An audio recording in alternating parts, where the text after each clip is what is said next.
Although the origin of Indo-European languages has been one of the most intensely studied topics of linguistics in the past 200 years, scholars have not been successful in identifying the origins of Indo-European languages with a distinct time, place, or group.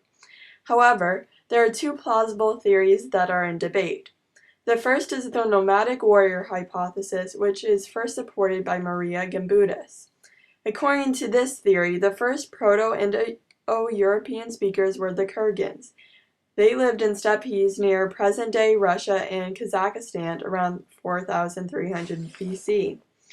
As one of the first groups to domesticate horse and cattle, they migrated often in search of grasslands for their livestock to graze on. In their search, they traveled westward through Europe, eastward to Siberia, and southeastward to Iran and South Asia.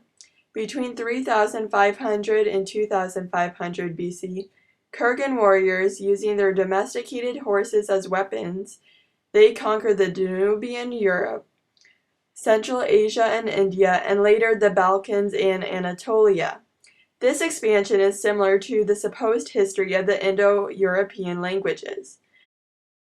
Another piece of evidence, as found in Krell's Pie Homeland Thesis by George Bory, is the linguistic characteristic of Kurgans that are shared amongst Indo-European groups.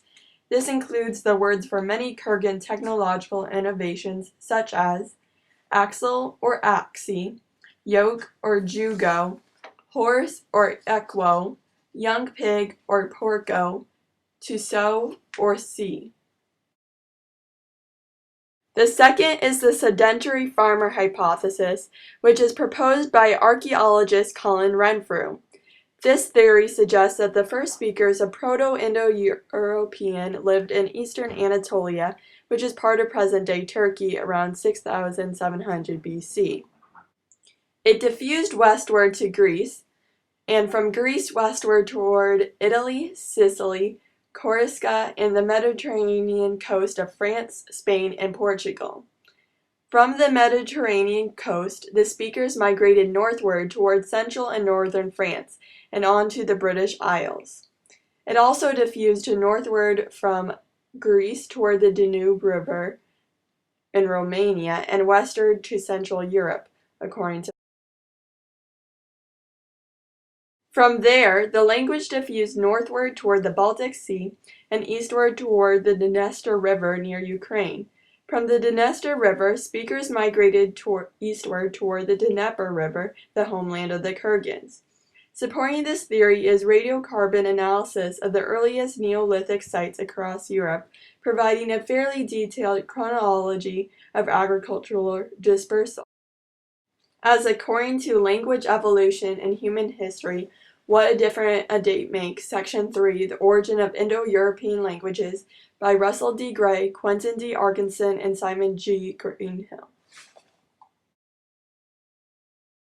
Both the nomadic warrior theory and the sedentary farmer theory have solid arguments that are supported by evidence.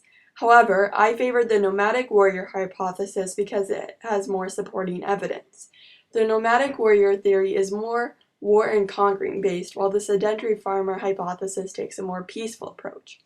A peaceful beginning to Proto-Indo-European languages seems ideal to most people, but it is not as probable. The world's history is surrounded by wars and disputes, and is not often when people move around and spread influence without problems. In this way, the nomadic warrior theory is more likely than the sedentary farmer theory to be the origin of the Indo-European language family.